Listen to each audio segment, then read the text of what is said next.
Shule ya wanafunzi walio na mahitaji maalum ya Katangi katika kaunti ya Machakos ilipokea msaada wa chakula, mavazi na bidhaa za kimsingi kutoka kwa wanafunzi na wahadhiri wa chuo kikuu cha South Eastern SEKU.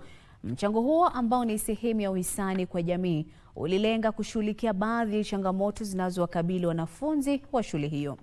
Wakiongozwa na Daktari Sarah Ngesu ambaye ni mkuu wa kitengo cha watu walio na mahitaji maalum katika chuo cha SEKU, wahisani hao walisisitiza umuhimu wa kuwasaidia watu walio na ulemavu na wakatoa wito kwa serikali kutenga fedha zaidi kusaidia makundi hayo, mbali na kuwahimiza wazazi kuwasajili watoto wenye ulemavu.